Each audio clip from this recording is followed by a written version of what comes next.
Day 15. Today was a good day.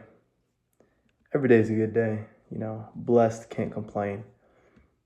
But got decent work done today.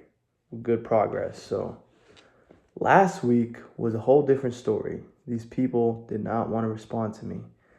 This week, like I said, like I expected, in Sunday, I expected this week to be like a, like it's gonna start flowing. Like the water's gonna start flowing. And that's basically what's going on. I had another, I believe it was two two meetings today.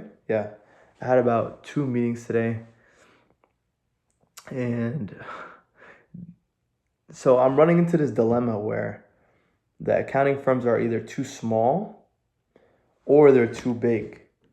So I'm searching for the sweet spot, and I think I found it. If I'm being honest, I think I found it.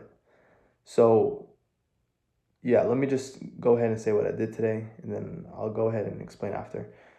Um, I basically woke up around 9:30ish today, and then I had two meetings, and I basically did offense from 9:30.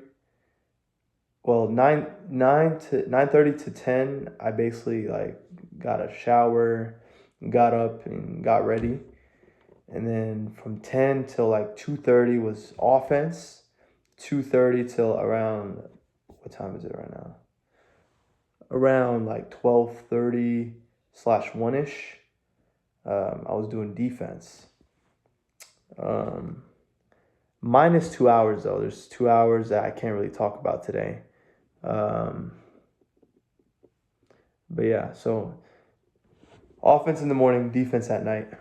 And a lot of interesting things happened. So the accounting firms I spoke with were too small. They didn't work with people like myself and what we're trying to do. So I did some cold calls today, and I sent over 50 requests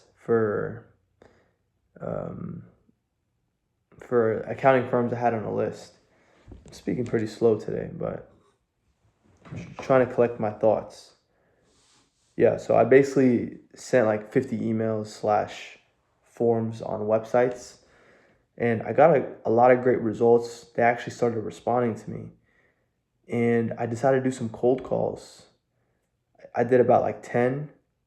Keep in mind, these are conversations, leaving voicemails.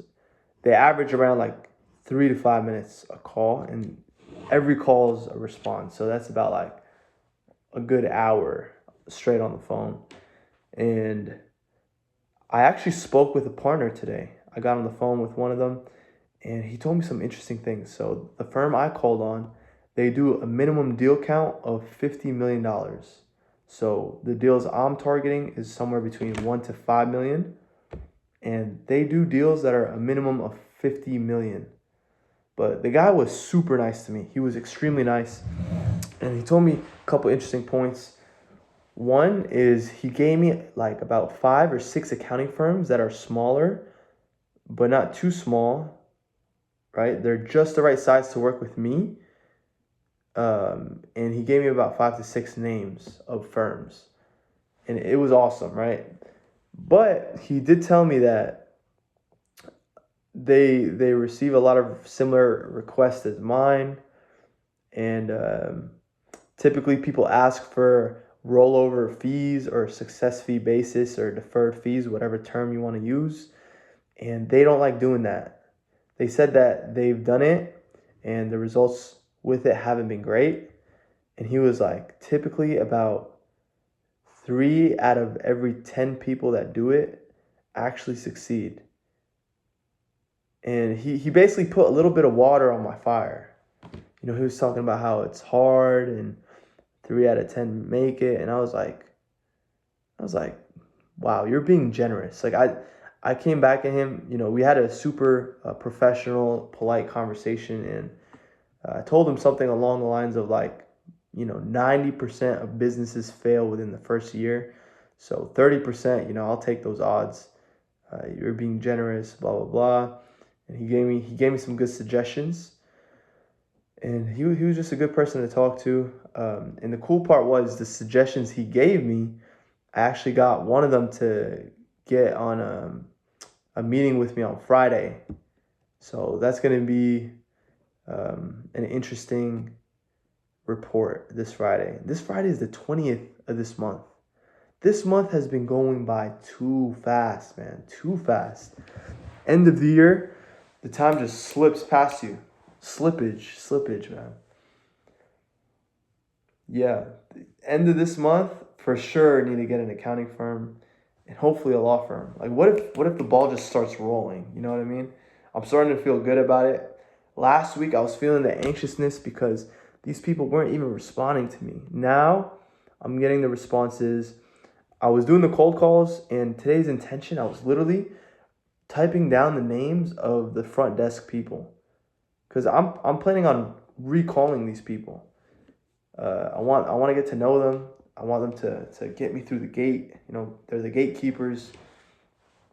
Um, but I start for the cold calling.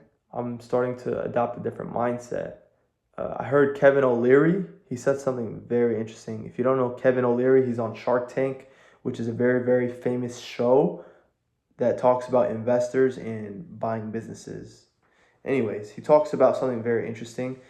He basically has a portfolio of companies that he invests in and he buys. Like he's an investor that buys businesses. And he said that the most successful businesses that he invests in is actually the female entrepreneur businesses. Like the CEO, the founder, the principal owner of the business that he invests in with is usually a female. They usually succeed more often than not. And that was very interesting when I heard that. And he kind of gave his thoughts on it, why he thinks that is. He said that the females oftentimes they set targets and they set goals that are often met, like goals that are actually really attainable. And the men, like he gave a number for it too. Like he said about 90% of the time they hit their goals. Like the company is hitting the goal 90% of the time. As opposed to men in their businesses, I think it was 60% he said, or it was 40%. Like 60% of the time they actually hit their goals. Or 40% of the time they actually hit their goals.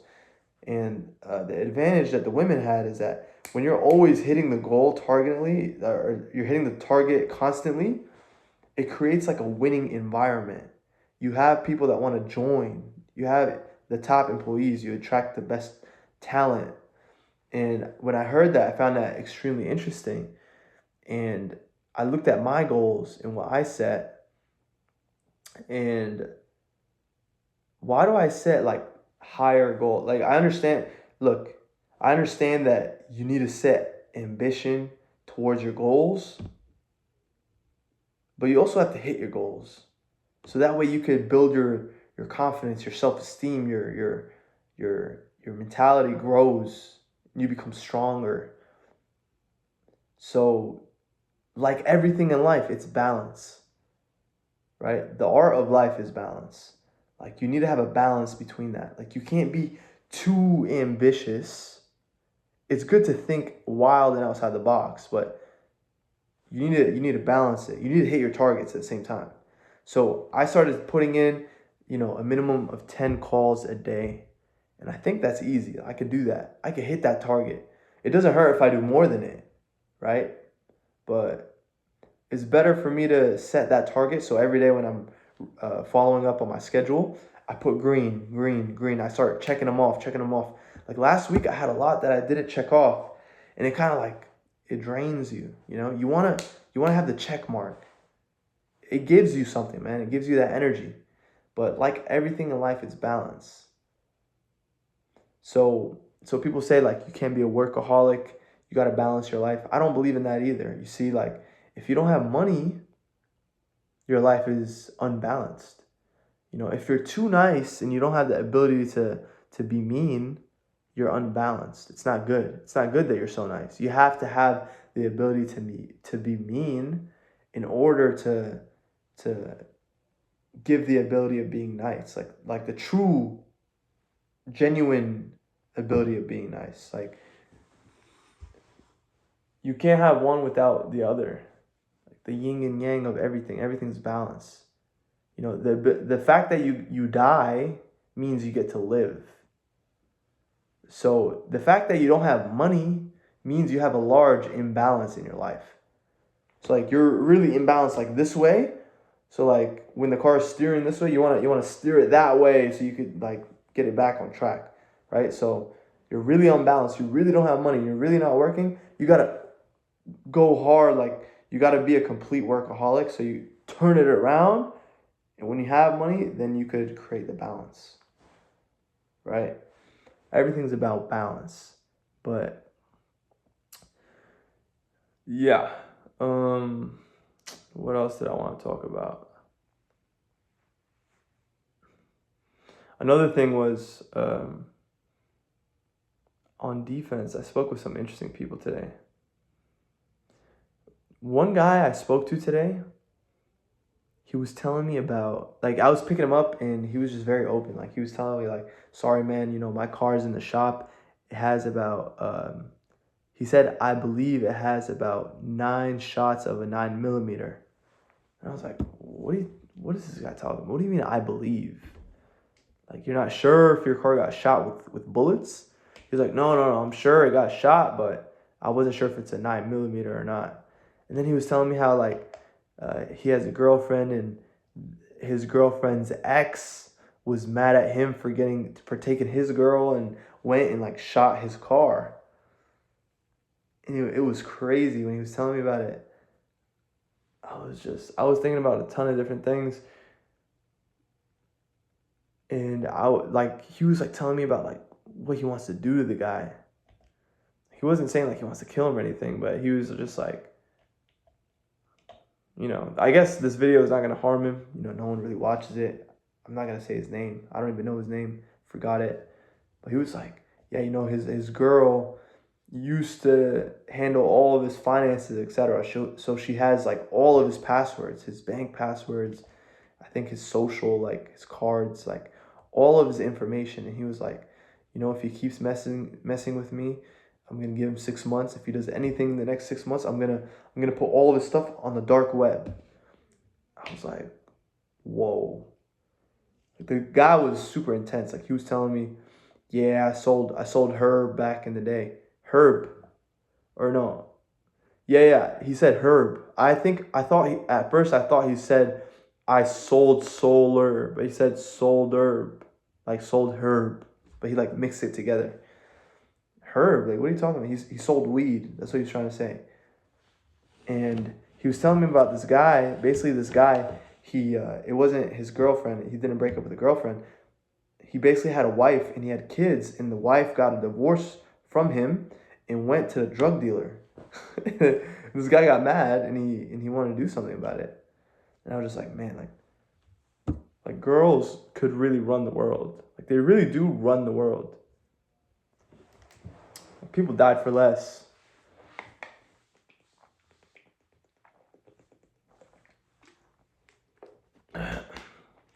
Another guy I was talking to, I asked him, like it was like a nice neighborhood area. I asked him how much is rent in this area. He was like, it's $1,600.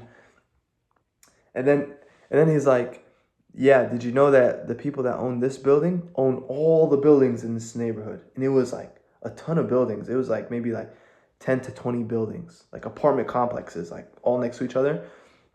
And he was like, yeah, they're overpricing it. They control the whole block so they could, increase the rent, blah, blah, blah. And then I asked him, I was like, okay, how do you think these people bought this stuff? He was like, I don't know. And then like I kept on pressing. Like I was like, yeah, okay, I understand you don't know, but like if you were to use your imagination, like how do you think it happened? He's like, man, I have no idea, man. And he just starts going in, complaining. And then I kept on trying to push him, but he really just had no idea how they buy that kind of stuff.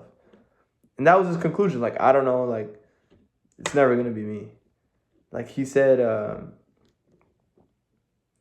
he's like, if I knew how they did it, maybe I'd do it. But the truth is the information on how people do that kind of stuff is out there. There's unlimited information out there, but you're not interested enough to find out. You don't really care enough. But yeah.